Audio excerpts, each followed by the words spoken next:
Hi everyone, this is Anam. Welcome to PhD jobs and admission. So आज की इस video में मैंने रिसर्च डेफिनेशन और रिलेटेड साइंटिस्ट इस टॉपिक पर कुछ बहुत इंपॉर्टेंट क्वेश्चंस आपके साथ डिस्कस करा है for your upcoming Banaras Hindu University research entrance test 2021 and 2022।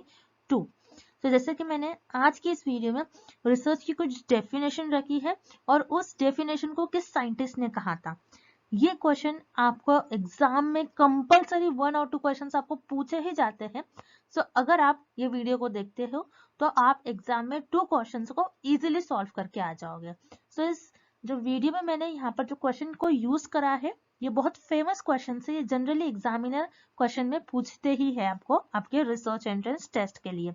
सो याद रखिएगा, ऐसे क्वेश्चंस को आपको एग्जाम के पहले एक बार रीड कर चले जाना है। सो ये फैक्ट बेस्ड क्वेश्चन होते हैं, इसमें आपको कुछ समझना नहीं होता है, आपको बस थोड़े बहुत साइंटिस्ट के नेम याद रखने होते हैं। सो आप इस वीडियो को एंड तक जरूर देख लीजिएगा, जिससे कि आप एग्जाम में ऐसे टाइप के क्वेश्चंस को इजीली मार्क कर आ जाओगे। और वीडियो स्टार्ट करने से पहले मैं आपको शॉर्ट में बताना चाहती हूँ कि आपके एग्जाम के लिए 1 वीक ही रिमेनिंग है। मैं आपको बता दूं, एक वीक में भी आप अगर रिसर्च मेथोडोलॉजी की आपने प्रिपरेशन स्टार्ट नहीं करी है, तब भी आप रिसर्च मेथोडोलॉजी की प्रिपरेशन कर सकते हो थ्रू आवर कोर्स। हमारे कोर्स में हम आपको रिसर्च मेथोडोलॉजी का सारा कंटेंट प्रोवाइड कर रहे हैं और जो एक्चुअल पीएचडी एंट्रेंस एग्जामिनेशन में पूछे जाते हैं, वो सारे इंपॉर्टेंट पॉइंट्स, वो सारे इंपॉर्टेंट एमसीक्यूज हमने हमारे इस रिसर्च मेथोडोलॉजी के कोर्स में कवर कर रखा है। सो मैं आपको गारंटी देती हूँ, अगर आप हमारा ये कोर्स फॉलो करते हो तो आप एग्जाम में कई क्वेश्चंस को इजीली मार्क कर आ जाओगे। सो याद रखिएगा, बहुत कम टाइम बचे हुए आपके पास और हमारे इस कोर्स को परचेस करने के लिए दिए गए स्क्रीन पर जो आपको नंबर नजर आ रहा है, उस पर आपको हमें सिर्फ और सिर्फ व्हाट्सएप के थ्रू ही कांटेक्ट करना है, नॉर्मल कॉल इस नंबर पर नहीं लगेगा। Okay, so hurry up and let's begin with the video. हमारे इस रिसर्च मेथोडोलॉजी के कोर्स में हम आपको full syllabus video lectures, notes, 10 full syllabus mock test, 1000 plus practice MCQs PDF provide करेंगे in both language, Hindi as well as in English. So हमारा जो ये रिसर्च मेथोडोलॉजी का कंटेंट है, ये हमने हमारे एक्सपीरियंस के बेसिस पर और जो एक्चुअल पीएचडी एंट्रेंस एग्जाम में क्वेश्चंस पूछे जाते हैं, वो सारी चीजें हमारे इस रिसर्च मेथोडोलॉजी के कंटेंट में हमने कवर करे हैं। तो आपको हमारा, अगर आप कोर्स परचेस करोगे, अगर आप हमारा कोर्स फॉलो करोगे, तो आपको कुछ इस तरीके से हमारे रिसर्च मेथोडोलॉजी के कंटेंट में आपको प्रिपरेशन करना है कि आपको हमारे जो नोट्स है और जो मॉक टेस्ट को एक वीक में कवर कर लेना है। और ये जो 1000 प्लस एमसीक्यूज पीडीएफ है, 1000 प्लस एमसीक्यूज पीडीएफ, ये आप आपके एज अ रिविजन के तौर पर यूज कर सकते हो। आप आपके एग्जाम के एक दिन पहले, और अगर आप आपके एग्जाम के इवन 4 to 5 आवर्स पहले भी इसको एक बार रीड कर चले जाओगे, तो आप एग्जाम में इजीली क्वेश्चंस को मार्क कर आ जाओगे। तो मैं आपको गारंटी देती हूँ कि हमारे इसी रिसर्च मेथोडोलॉजी के कंटेंट से आपको एग्जाम में क्वेश्चंस पूछे जाएंगे। हमारे जो स्टूडेंट्स हैं, हमारे जो बैच के स्टूडेंट्स हैं, उन कई स्टूडेंट्स का फीडबैक है कि उनको हमारे इस रिसर्च मेथोडोलॉजी के कंटेंट से डायरेक्टली एग्जाम में 10 to 12 क्वेश्चंस पूछे गए थे। सो हमारे इस स्टडी मटेरियल को परचेस करने के लिए आपको इस नंबर पर हमें व्हाट्सएप के थ्रू कॉन्टैक्ट करना है। याद रखिए, आपको व्हाट्सएप के थ्रू ही हमें कॉन्टैक्ट करना है। और आप अगर मैसेज करते हो, मैसेज करने के विद इन 15 to 20 मिनट्स में आपको सारा स्टडी मटेरियल प्रोवाइड कर देंगे। और आप हमारे ऐप को भी डाउनलोड कर सकते हो, जो कि है ग्लोबल ऑनलाइन ऐप। सो इस ऐप पर आपको 1 मंथ की वैलिडिटी मिलेगी, और अगर आप ऐप पर जाते हो तो आपको डायरेक्टली वहां पर सारा कंटेंट इजिली अवेलेबल हो जाएगा। और ऐप को डाउनलोड करने के लिंक मैंने डिस्क्रिप्शन बॉक्स में प्रोवाइड कर रखी है। सो वहां से आप हमारे ऐप को एक्सेस कर सकते हो। And let's begin with the video. वो author the grammar of science, the grammar of science के लेखक कौन है, इस क्वेश्चन में हमें फाइंड आउट करना है। द ग्रामर ऑफ साइंस, इस बुक के ऑथर कौन है, मतलब इस बुक को किस ऑथर ने, किस साइंटिस्ट ने लिखा है। सो इस प्रश्न में हमें ये पता लगाना है, द ग्रामर ऑफ साइंस, इस बुक के लेखक कौन थे, उनका नाम हमें इस प्रश्न में पता लगाना है। सो याद रखिए, द ग्रामर ऑफ साइंस, इस बुक के ऑथर है कार्ल पियर्सन। इस बुक को कार्ल पियर्सन, इस ऑथर ने, इस साइंटिस्ट ने लिखा है। कब लिखा था? 1892 में। सो आपको याद रखना है, 1892 में कार्ल पियर्सन ने द ग्रामर ऑफ साइंस इस बुक को लिखा था। सो ग्रामर ऑफ साइंस, इस बुक में साइंस से रिलेटेड टर्म्स है, जैसे मैटर, एनर्जी, और फिजिक्स से रिलेटेड भी कुछ टर्म्स है, जैसे डायमेंशंस और मोशंस, इन टॉपिक से रिलेटेड इस बुक में कुछ इंफॉर्मेशन दी गई है, मतलब साइंस के जो टर्म्स है इस बुक में आपको बताया गया है। So the grammar of science इस बुक के ऑथर है आपके कार्ल पियर्सन। जैसे कि आपको याद होगा, कार्ल पियर्सन कोएफिशिएंट भी है आपके कोरिलेशनल रिसर्च में। इसके पहले भी मैंने कई वीडियोस में आपको कोरिलेशनल कोएफिशिएंट बताया था कि कोरिलेशनल रिसर्च में कोएफिशिएंट होता है जिसे हम कहते हैं कार्ल पियर्सन कोएफिशिएंट। तो ये वही साइंटिस्ट है। तो आपको कार्ल पियर्सन कोएफिशिएंट पर भी एग्जाम में क्वेश्चन पूछा जाता है, आपको ये भी याद रखना है। और ये जो बुक है आपकी द ग्रामर ऑफ साइंस, इस बुक के आपके जो ऑथर है, जो लेखक है, उनका नाम है कार्ल पियर्सन। सो इस क्वेश्चन का आपका सही आंसर हो जाएगा option A. Next, who was the author of the book named methods in social research? Method in social research नामक पुस्तक के लेखक कौन थे? इस क्वेश्चन में हमें फाइंड आउट करना है कि मेथड्स इन सोशल रिसर्च ये एक बुक है, इस बुक के ऑथर कौन है, मतलब इस बुक को किस साइंटिस्ट ने और किस रिसर्चर ने लिखा था। मतलब मेथड्स इन सोशल रिसर्च, इस पुस्तक के लेखक कौन थे, हमें ये पता लगाना है इस प्रश्न में और इस क्वेश्चन में। तो याद रखिए, मेथड्स इन सोशल रिसर्च ये बहुत फेमस बुक है सोशियोलॉजी में। सो मेथड्स इन सोशल रिसर्च ये बुक लिखे थे आपके गुड एंड हैट, इस साइंटिस्ट ने। सो यहाँ पर आपका जो ऑप्शन सी है, विकल्प सी है, इस प्रश्न का सही उत्तर हो जाएगा। सो मेथड्स इन सोशल रिसर्च इस बुक में क्या है बेसिकली, सो याद रखिएगा, क्योंकि ये सोशल रिसर्च से रिलेटेड है, मतलब सोशियोलॉजी से रिलेटेड है, जिसमें हम सोसाइटी से रिलेटेड सारी इंफॉर्मेशन देखते हैं। सो यहाँ पर बेसिकली सर्वे, ऑब्जर्वेशन, एक्सपेरिमेंट परफॉर्म कर कर इंफॉर्मेशन कलेक्ट करा जाता है। और इस बुक में बेसिकली सोसाइटी से रिलेटेड, सोशल बिहेवियर्स, उनसे रिलेटेड ज़्यादातर इंफॉर्मेशन प्रेजेंट है। तो यहाँ पर आप मेथड्स इन सोशल रिसर्च में, इस बुक में ज़्यादातर के सर्वे, ऑब्जर्वेशन, एक्सपेरिमेंट, इथनोग्राफी, मतलब किसी कल्चर के बारे में स्टडी करा गया है। सो ये प्राइमरी सोर्सेस के हेल्प से इस बुक में सारी इंफॉर्मेशन कलेक्ट करी गई। और इस बुक को आपके जो सोशोलॉजिस्ट में एक साइंटिस्ट है जिनका नाम है गुड एंड हैट, इस साइंटिस्ट ने ये बुक को लिखा था। और ये साइंटिस्ट बहुत फेमस है, एग्जाम में इन पर बहुत क्वेश्चन पूछे गए हैं। और ये रिसेंटली आपके पीएचडी एंट्रेंस एग्जाम में ये क्वेश्चन पूछा गया था। तो आपको याद रखना है, गुड एंड हैट ये बहुत फेमस साइंटिस्ट है और इन्होंने ये बुक लिखा था 1952 में। तो आपको ये याद रखना है इंफॉर्मेशन, बेसिकली बुक कब लिखी गई, ईयर, और उनका साइंटिस्ट का नेम, जो बुक के ऑथर है उनका नेम। सो आपकी जो मेथड्स इन सोशल रिसर्च इस बुक के ऑथर है, मतलब मेथड्स इन सोशल रिसर्च नामक पुस्तक के जो लेखक है वो है आपके गुड एंड हैट। तो इस क्वेश्चन का आपका सही आंसर हो जाएगा option C. Next, research is a scientific undertaking opined by. अनुसंधान एक वैज्ञानिक उपक्रम है जिसका विचार।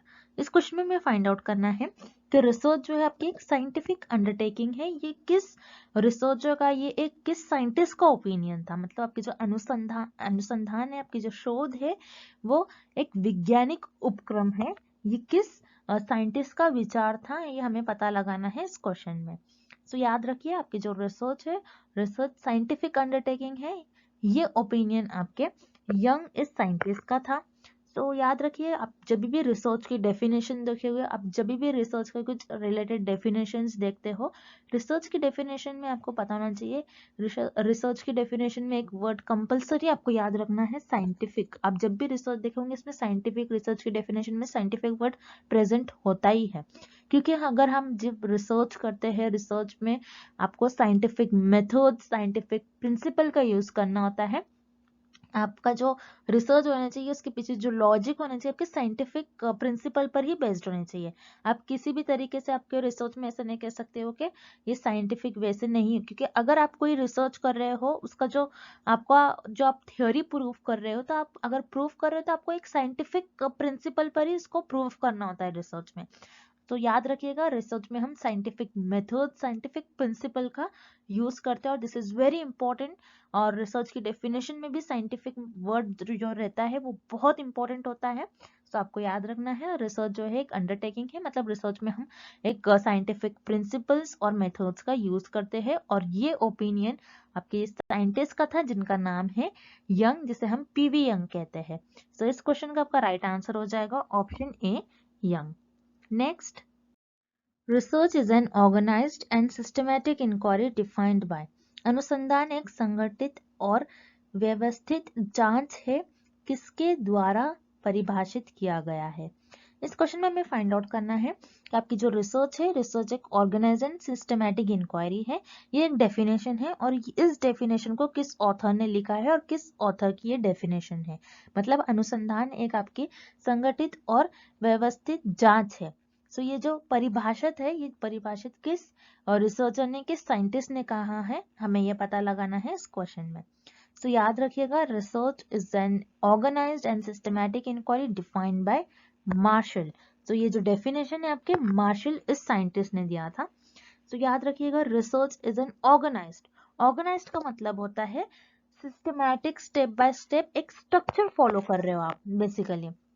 और सिस्टमैटिक इंक्वायरी का मतलब होता है जिसमें आप एक स्टेप्स प्रॉपर एक वे में एक स्ट्रक्चर आप फॉलो कर रहे हैं। आप कैसे भी जिगजैग वे में नहीं जा रहे हो, एक प्रॉपर एक स्टेप फॉलो कर रहे हो। जैसे कि अगर आपका जो रिसर्च है, रिसर्च में आपने एक प्रॉब्लम ले लिया जिस पर आप रिसर्च करना चाह रहे हो, तो आपका एक टॉपिक होता है, पहले उस टॉपिक पर आप रिसर्च करने वाले हो, पहले आप ये चूज कर लेते हो, फिर उसके बाद उस पर आप हाइपोथेसिस ले डाउन करते हो, फिर उसके बाद उसको टेस्ट करते हो।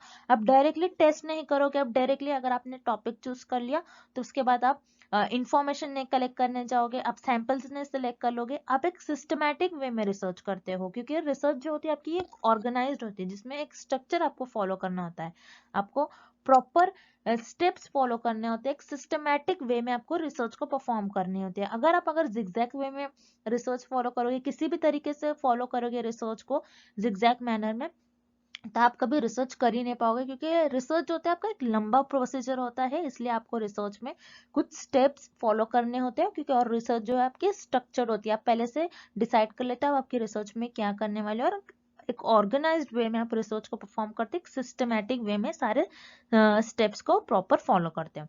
सो ये जो डेफिनेशन है, इस डेफिनेशन को आपके जो साइंटिस्ट है मार्शल, इन्होंने ये डेफिनेशन कही थी, ये परिभाषित इन्होंने कही थी। तो इस क्वेश्चन का आपका राइट आंसर हो जाएगा option A, Marshall. Next, deduction and induction are part of system of reasoning stated by. कटौती और प्रेरण तर्क की प्रणाली का एक हिस्सा है, द्वारा कहा गया है। इस क्वेश्चन में हमें फाइंड आउट करना है कि आपका जो डिडक्शन और इंडक्शन, ये रीजनिंग है, ये आपके रीजनिंग का एक पार्ट है। सो ये स्टेटमेंट किस रिसर्चर ने, किस साइंटिस्ट ने दिया था। मतलब आपकी जो कटौती और प्रेरण तर्क है, ये आपके प्रणाली का एक हिस्सा होती है। ये किस साइंटिस्ट के द्वारा कहा गया है, ये स्टेटमेंट हमें इस क्वेश्चन में पता लगाना है। तो याद रखिए, डिडक्शन एंड इंडक्शन ये आपके रीजनिंग का एक पार्ट होता है, ये कहा था पीवी यंग ने। तो यहाँ पर जो आपका ऑप्शन बी है, इस क्वेश्चन का राइट आंसर हो जाएगा। जैसे कि आप देख रहे हो, इसके पहले भी हम कई क्वेश्चन में देखा था, पीवी यंग इस साइंटिस्ट ने बहुत सारे रिसर्च में स्टेटमेंट्स दिए हैं, और आगे भी हम क्वेश्चंस में देखेंगे कि इन्होंने किस तरीके से स्टेटमेंट्स दिए हैं रिसर्च में, बहुत सारे रिसर्च के टर्म से रिलेटेड। सो पीवी यंग ये बहुत फेमस साइंटिस्ट है, और ये सोशियोलॉजिस्ट के साइंटिस्ट है, इन्होंने कई बुक भी लिखी है। तो बहुत इंपॉर्टेंट, बहुत फेमस साइंटिस्ट है, इन पर एग्जाम में क्वेश्चन पूछे ही जाते हैं। तो आपको पीवी यंग इस साइंटिस्ट से रिलेटेड इनके जो भी स्टेटमेंट्स हैं उनको अच्छी तरीके से एग्जाम के पहले एक बार रीड करके चले जाना है, जिससे कि आप आपके एग्जाम में एक दो क्वेश्चन एक्सपेक्ट कर सकते हो इस टाइप के क्वेश्चन में। ओके, सो हम देखते हैं, जैसे डिडक्शन एंड इंडक्शन ये आपके रीजनिंग का पार्ट होते हैं, और ये कहा था आपके पीवी यंग इस साइंटिस्ट ने। तो डिडक्शन क्या होता है, डिडक्शन एक रीजनिंग है, और ये आपकी क्वांटिटेटिव रिसर्च का अप्रोच होती है, जिसमें आपके पास थियोरी ऑलरेडी प्रेजेंट होती है और थियोरी को आप प्रूफ करते हो। मतलब थियोरी पर आप हाइपोथेसिस ले डाउन करते हो, उसको ऑब्जर्व करते हो, उसको एनालाइज करते हो, और उसको प्रूफ करने की कोशिश करते हो। और इंडक्शन, इंडक्शन ये रीजनिंग आपकी क्वालिटेटिव रिसर्च की अप्रोच होती है, जिसमें आपके पास थियरी अवेलेबल नहीं होती है, आप यहाँ पर थियरी को जनरेट करते हो। मतलब एक पर्टिकुलर ऑब्जर्वेशंस की बेसिस पर आप थियरी को जनरेट करते हो, थियरी को डेवलप करते हो। यहाँ पर आपके पास थियरी नहीं होती है, सब आपके ऑब्जर्वेशन, एक पर्टिकुलर आप सिस्टम देखते हो, आप एक पर्टिकुलर वे फॉलो कर कर एक थियोरी को जनरेट करते हो basically. So deduction and induction ये आपके रीजनिंग का एक पार्ट होती है, और ये कहा था आपके पीवी यंग इस साइंटिस्ट ने। सो इस क्वेश्चन का आपका राइट आंसर हो जाएगा option B. Next, A system of systematically interrelated concepts, definitions, and prepositions that are advanced to explain, predict phenomena defined by. व्यवस्थित रूप से परस्पर संबंधित अवधारणाओं, परिभाषाओं और प्रस्तुतों की एक प्रणाली जो व्याख्या करने और घटनाओं की भविष्यवाणी करने के लिए उन्हें द्वारा परिभाषित किया गया है। इस क्वेश्चन में हमें फाइंड आउट करना है, एक डेफिनेशन दी गई है और इस डेफिनेशन को किस साइंटिस्ट ने कहा था।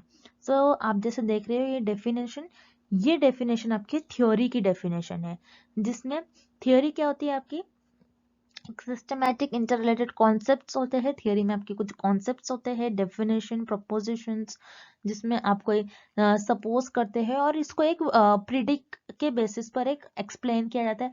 जैसे मैंने आपको कहा था इंडक्शन रीजनिंग में, जैसे फॉर एग्जांपल इंडक्शन रीजनिंग में आप क्या करते हो, आप एक ऑब्जर्वेशन करते हो, ऑब्जर्वेशन के बेसिस पर आप कोई हाइपोथेसिस ले डाउन करते हो और उसके बेसिस पर आप थ्योरी को जनरेट करते हो। सो उसी तरीके से आपको ये देखने मिलेगा थ्योरी की डेफिनेशन में आपको कॉन्सेप्ट और जिसमें आप कोई प्रिडिक्ट करते हो चीजों को और फेनोमेना को एक्सप्लेन करते हो। सो ये आपकी डेफिनेशन होती है थ्योरी की, ये आपकी थ्योरी की डेफिनेशन होती है। सो एग्जाम में थ्योरी की डेफिनेशन पर भी बहुत क्वेश्चन पूछे गए हैं, इसके पहले भी एग्जाम में। सो आपको याद रखना है, एग्जाम में ऐसा भी क्वेश्चन आ सकता है, dash is a systematic of dash is a system of systematically interrelated concept, definition and preposition that are advanced to explain, predict phenomena. So इस वे में अगर आपको क्वेश्चन आता है तो आपका आंसर थ्योरी हो जाएगा, क्योंकि ये थ्योरी की डेफिनेशन है बेसिकली। और ये डेफिनेशन आपके पीवी यंग इस साइंटिस्ट ने दिए थे। तो आपको याद रखना है, जैसा मैंने आपसे कहा था, बहुत फेमस साइंटिस्ट है पीवी यंग, इन्होंने ये डेफिनेशन लिखी थी और ये डेफिनेशन थ्योरी की डेफिनेशन है, आपको याद रखना है। और इस क्वेश्चन का आपका राइट आंसर हो जाएगा option B. Next, fact is empirically verifiable observation is defined by. तथ्य अनुभवजन्य रूप से सत्यापन योग्य अवलोकन द्वारा परिभाषित किया गया। सो यहाँ पर हमें बेसिकली एक डेफिनेशन दी गई है। फैक्ट क्या है, एक एम्पायरिकली वेरिफिएबल ऑब्जर्वेशन है। सो ये डेफिनेशन किस साइंटिस्ट ने दी थी हमें ये पता लगाना है, या फिर किस रिसर्चर ने दी थी, हमें इस क्वेश्चन में ये पता लगाना है। जैसे कि आप देख रहे हो यहाँ पर हमें एक डेफिनेशन दी गई है। डेफिनेशन बता रही है फैक्ट जो है आपके, फैक्ट किसे कहते हैं, जो रियलिटी में एग्जिस्ट कर रही हो, जो इमेजिनरी नहीं हो, जिसको हम सिर्फ इमेजिन नहीं कर सकते, जो कि रियलिटी में एग्जिस्ट कर रही है, उससे हम कहते हैं फैक्ट। फैक्ट क्या है आपका, एम्पायरिकली वेरिफिएबल ऑब्जर्वेशन। मतलब एम्पायरिकली वेरिफिएबल ऑब्जर्वेशन का मतलब क्या होता है, एम्पायरिकली मतलब जिसको आप ऑब्जर्व करते हो, जिसको आप एक्सपेरिमेंट परफॉर्म करते हो, जो आपके एक्सपीरियंस पर बेसिस होते हैं, उनको आप क्या करते हो, ऑब्जर्वेशन करते हो, उनको टेस्ट करते हो, आप देखते हो कि वो चीजें एग्जिस्ट कर रही है या फिर नहीं रियलिटी में। सो याद रखिएगा एम्पायरिकली, जैसे एम्पायरिकल रिसर्च में भी हम क्या करते हैं, एम्पायरिकल रिसर्च क्या होती है आपके, जो क्या ऑब्जर्वेशंस, एक्सपेरिमेंट्स और एक्सपीरियंस पर बेस्ड होती है, उससे हम कहते हैं एम्पायरिकल रिसर्च। उसी तरीके से फैक्ट जो है, मतलब जो रियलिटी में चीज एग्जिस्ट कर रही है, उसे हम कहते हैं एम्पायरिकली वेरिफिएबल ऑब्जर्वेशन, जिसे हम टेस्ट करते हैं, जिसको हम एक्सपेरिमेंट परफॉर्म कर देखते हैं कि रियलिटी में, क्या सच में वो चीज रियलिटी में एग्जिस्ट कर रही या फिर नहीं, उसे हम कहते हैं एम्पायरिकली वेरिफिएबल ऑब्जर्वेशन।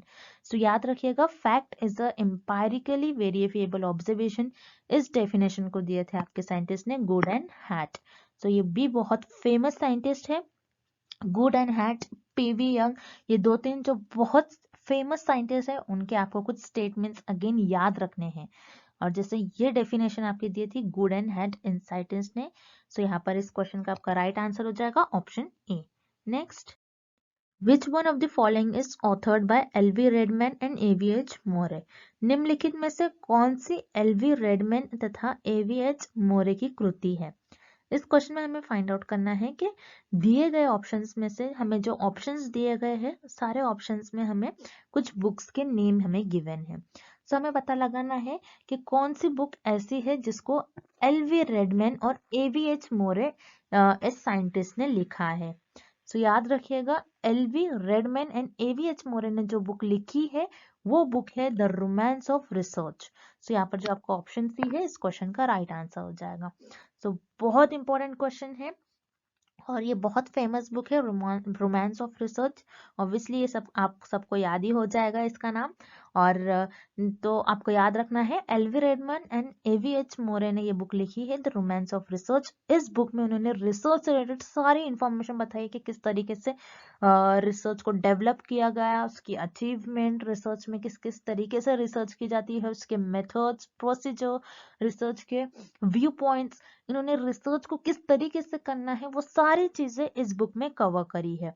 तो रिसर्च को किस तरीके से किया जाता है, रिसर्च किस तरीके से डेवलप हुई है, रिसर्च की अचीवमेंट, कब रिसर्च यूज में आई है, ये सारी चीजें इन्होंने रिसर्च का एक एक रिसर्च के बारे में सारी इंफॉर्मेशन इस बुक में बताई है। तो याद रखना है, LV Redman and AVH Mory ने जो बुक लिखी है बहुत फेमस है, the romance of research. So इस क्वेश्चन का आपका राइट आंसर हो जाएगा option C. Next, criteria of good research is written by. अच्छे शोध का मानदंड किसके द्वारा लिखा गया। इस क्वेश्चन में हमें फाइंड आउट करना है क्राइटेरिया ऑफ गुड रिसर्च। इस बुक को किस ऑथर ने या फिर किस रिसर्चर ने, किस साइंटिस्ट ने लिखा है। तो याद रखिएगा, क्राइटेरिया ऑफ गुड रिसर्च, अच्छे शोध का मानदंड, इस बुक के जो लेखक है वो है आपके जेम्स हारोल्ड फॉक्स। तो यहाँ पर आप जो आपका ऑप्शन बी है इस क्वेश्चन का राइट आंसर हो जाएगा। अब क्राइटेरिया ऑफ गुड रिसर्च इस बुक में बेसिकली है क्या, इस बुक में के जो कंटेंट है, इस बुक का जो रिसर्चर का एम था लिखने का, उन्होंने क्यों लिखा। तो याद रखिएगा, क्राइटेरिया ऑफ गुड रिसर्च इस बुक में ये जो रिसर्चर है आपके जेम्स हारोल्ड फॉक्स, इन्होंने बताया है कि एक अच्छी रिसर्च का क्राइटेरिया क्या होना चाहिए, अच्छी रिसर्च किस चीज पर बेस्ड होनी चाहिए। सो अच्छी रिसर्च कैसी होनी चाहिए, ऑब्जेक्टिव होनी चाहिए, और रिसर्चर्स को किस तरीके से रिसर्च को परफॉर्म करना चाहिए, कब उस रिसर्च को अच्छी रिसर्च कहेंगे, आपको रिसर्च में किस रिसर्च को किस तरीके से परफॉर्म करना है, कैसे प्रिंसिपल्स यूज करना है, किस तरीके से आपको मेथड्स फॉलो करना है, स्ट्रक्चर फॉलो करना है, ये सारी चीजें उन्होंने इस रिसर्च में बताई है। कि रिसर्च आपके एक अजम्पशंस होते हैं, उसको आप टेस्ट करना है आपको, और जो टेस्ट कर रहे हो आपको उसको प्रॉपर ऑनेस्टली मेंशन करना चाहिए, जो रिजल्ट्स आ रहे हैं उसी को आपको मेंशन करना चाहिए। ऐसे सारे चीजें इन्होंने, एक अच्छी रिसर्च कैसी हो सकती है उसका सारा क्राइटेरिया इस बुक में लिखा है। सो याद रखिएगा, इस बुक को जेम्स हारोल्ड फॉक्स ने लिखा था 1958 में। तो आपको बुक जो भी बुक लिखा है रिसर्चर ने, उस रिसर्चर का नाम, उस साइंटिस्ट का नाम और कब लिखा है, ईयर भी आपको याद होना चाहिए। तो इस क्वेश्चन का आपका राइट आंसर हो जाएगा option B. Next, foundations of behavioural research is written by. Foundation of behavioural research किसके द्वारा लिखा गया है। इस क्वेश्चन में हमें ये बताना है कि फाउंडेशन ऑफ रिसर्च बिहेवियर, इस बुक का साइंटिस्ट कौन है, इस बुक को किस ऑथर ने लिखा है। मतलब foundation of research behavioural research, इस पुस्तक को कौन से लेखक ने लिखा है, हमें ये पता लगाना है इस क्वेश्चन में। सो याद रखिएगा, फाउंडेशन ऑफ बिहेवियरल रिसर्च, इस बुक को आपके लिखा था साइंटिस्ट ने, केरलिंगर साइंटिस्ट ने। सो यहाँ पर जो आपका ऑप्शन भी है इस क्वेश्चन का राइट आंसर हो जाएगा। सो फाउंडेशंस ऑफ बिहेवियरल रिसर्च, इस बुक को केरलिंगर साइंटिस्ट ने 1964 में लिखा था। आपको ईयर भी याद रखना है, 1964। सो इस बुक में रिसर्चर्स जो है बेसिकली केरलिंगर साइंटिस्ट ने बिहेवियर्स पर, ह्यूमन बिहेवियर्स पर बात करी है, ह्यूमन बिहेवियर्स पर उन्होंने स्टडी करी है, और कुछ हेल्थ से रिलेटेड, कुछ रिस्की बिहेवियर्स जो होते हैं उन पर कुछ बात करी है। तो यहाँ पर बेसिकली बिहेवियरल रिसर्च में जो ज्यादा जो हमारा जो मेन इंपॉर्टेंट फैक्टर जो होता है वो ऑब्जर्वेशन होता है। ऑब्जर्वेशंस की बेसिस पर ये रिसर्च की जाती है, और इस रिसर्च में जो भी बेसिकली इंफॉर्मेशन मिलती है वो हमें टेक्स्ट और वर्ड्स के फॉर्म में मिलती है, और नंबर्स के फॉर्म में इंफॉर्मेशन नहीं मिलती है। सो याद रखना है, फाउंडेशन ऑफ बिहेवियरल रिसर्च, इस बुक को आपके लिखा था केरलिंगर साइंटिस्ट ने 1964 में। सो इस क्वेश्चन का राइट आंसर हो जाएगा option B. So that's it, and आज के लिए बस इतना ही, and thank you for watching this video.